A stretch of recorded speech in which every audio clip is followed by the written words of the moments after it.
It's Friday, September 6, 2024. This is CVM News at noon. I'm TK Dawkins. A drive-by shooting attack in Christiana, Manchester has left one man dead and another parent injured. Reports are that at around 8:45 this morning, the deceased, identified as Cuthbert Jerome Lambert, was dropping off his stepdaughter at the Christiana Moravian Primary and Infant School when the shooting took place. People's National Party caretaker for North East Manchester, Val Wint, says he is deeply disturbed by the incident, adding the town is not usually plagued with violence.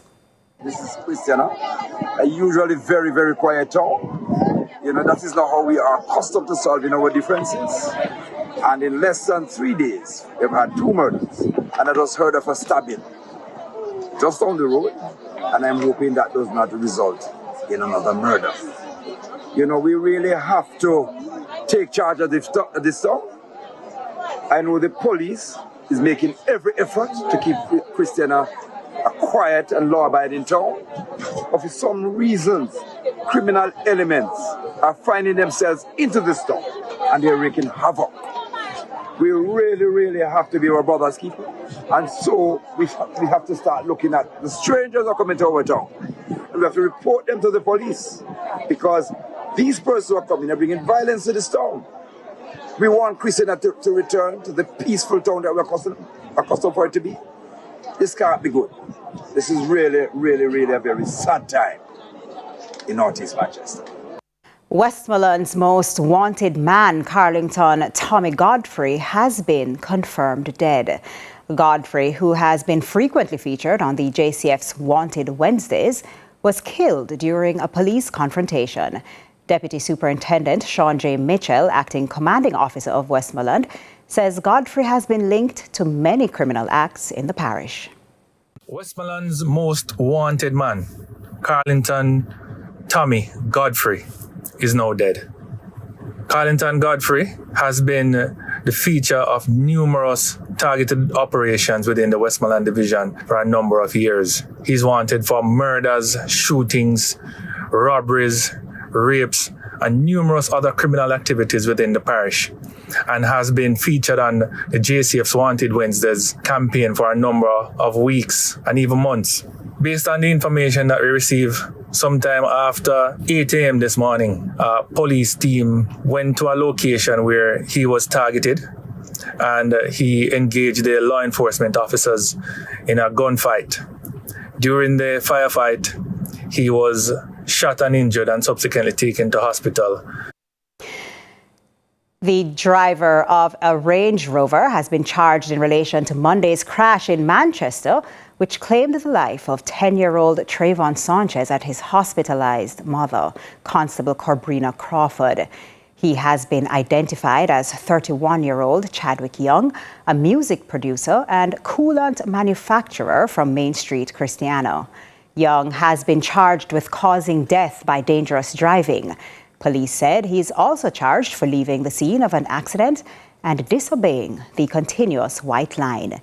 He is scheduled to appear in court on September 25, 2024.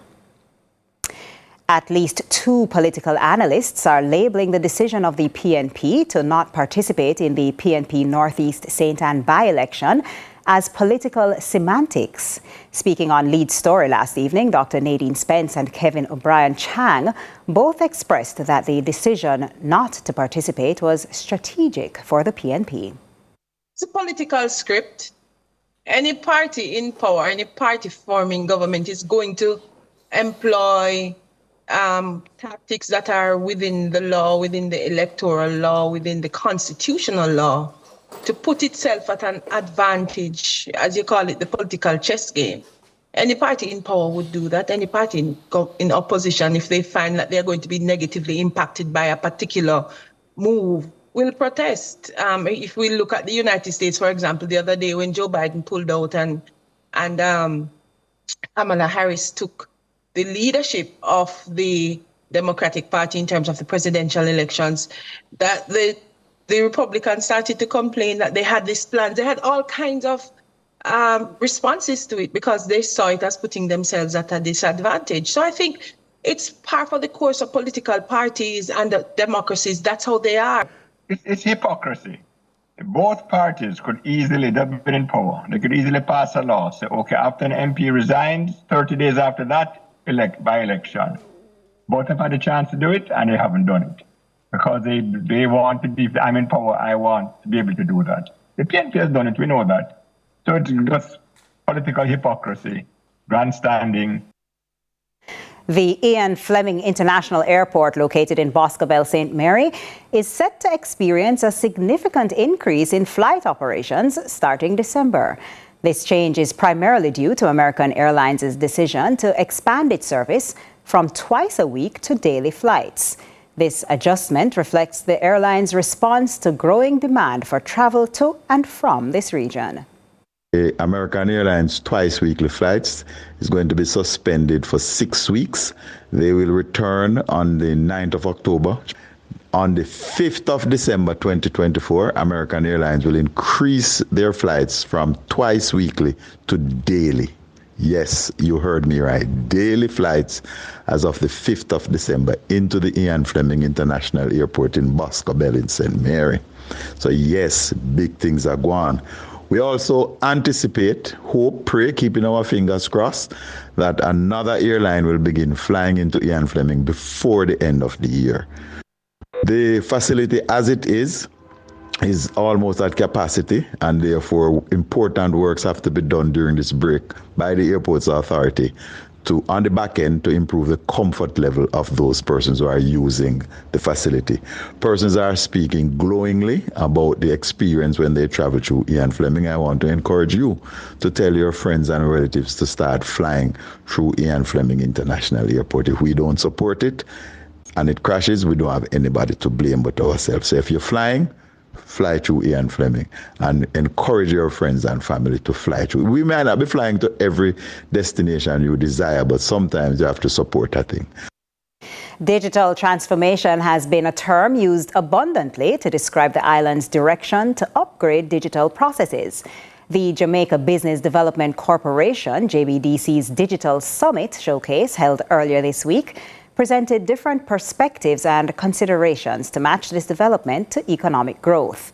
Minister for the Ministry of Industry, Investment and Commerce, Senator Aubin Hill, spoke to the summit, encouraging medium, small and micro enterprises, MSMEs, to look beyond just the country's borders for growth. Digital transformation and, of course, digitization are driving changes in how we do business, connect with each other, and compete globally. I am not interested in competing only locally. We have only 3 million people. Our birth rate is leveling off at about 2.1, maybe just falling in the near future. So we're not going to have 6 million people in 25 or 30 or 40 years. Not going to happen. We have 3 million people. We have a per capita GDP of 5,000. We're not going to get rich selling to only these 3 million people at that per capita level. We have to increase the per capita income, and therefore we have to go and find new markets across the world. And this investment, because this investment from the EU into Jamaican MSME is vital that we use it extremely efficiently to make sure we're producing goods and services that we can export, not just to sell to the 3 million Jamaicans, but to export to rich markets that have the money to buy our products and services, which is why their products and services must be excellent. Birthday celebrations for the Honourable the late Dr. Louise Bennett Coverley commence on Saturday, September 7, in light of what would have been the legend's 105th birthday. Speaking on Sunrise today, Chief Executive Officer of the Louise Bennett Coverley Festival, Professor Opal Palma-Adisa, shared the many plans they have for tomorrow. We are very excited, Miss Lou, all of the things you've just said about her has been such an amazing part of our culture. We see no reason why she shouldn't be nationally celebrated. So we are collaborating with Excelsior, her alma mater, to make sure that we celebrate her birthday. And that we continue to understand the tremendous contribution to our culture that Miss Lou has given to us, the self-reflection of pride, the language, which, you know, dub poets are all looking at. So this is a celebration for her. We will be having various schools. The Louise Bennett Primary School will be there. Amina Blackwood Meeks will be emceeing. We're going to be showing the Ring Ding documentary that I produced. And there will be a host of other performers. The Excelsior Community College Acting Guild will be also performing. There'll be speeches from the Minister of Culture, Gender, Entertainment and Sport, the Excelsior principal, and just a variety of other people. You have to know that Miss Lou is still relevant today. She was a social commentator. She was a trained folklorist. She's the first Jamaican to go to RADA, the Royal Academy of Dramatic Arts, and her work is still relevant today. You look at the proverbs and the various aphorisms that she, you know, took from us, and you can see that they're still relevant today. Stay with us. Our discussion segment is up next.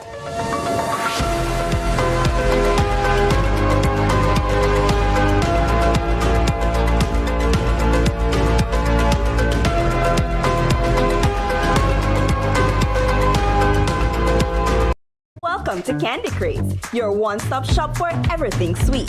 Got a craving? Planning a party? We've got you covered. With over 200 different types of candies and chocolates, you're sure to find your favorite here.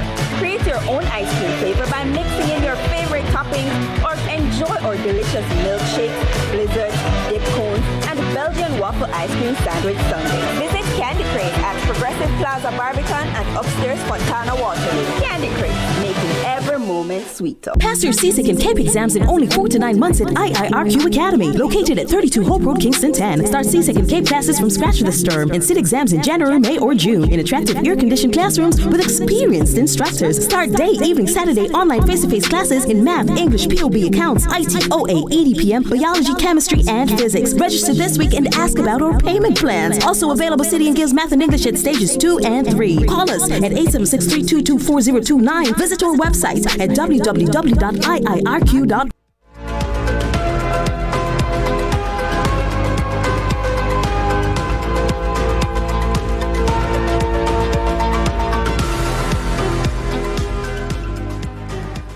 Welcome back. The National Blood Transfusion Service, more popularly known as the Blood Bank, is reporting a blood shortage in recent times.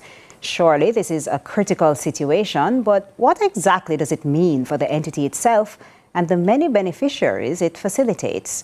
Joining us now to explain the impacts of such is blood donor organizer at the National Blood Transfusion Service, Mr. Igor Allen. Welcome, Mr. Allen. Good afternoon to you and your viewers. Good afternoon. All right, so we're going to jump right into it. Tell me, Mr. Allen, how does the blood bank determine when there is a shortage? What constitutes a shortage? Well, I wouldn't say there's a critical shortage. What I would say is that we're not meeting the full demand for blood and its blood components at this time, right? And this is part of our thrust to encourage persons to come out and donate at any of our centers right across the island. Is there a specific blood type that's in high demand, and why is it so critical? Well, close to 50% of the population is of the O group, so that's always in high demand. What I want to do is encourage persons right across Jamaica to come out and donate at any of our centers. Mr. Allen, you said that it might not, you wouldn't categorize it as critical.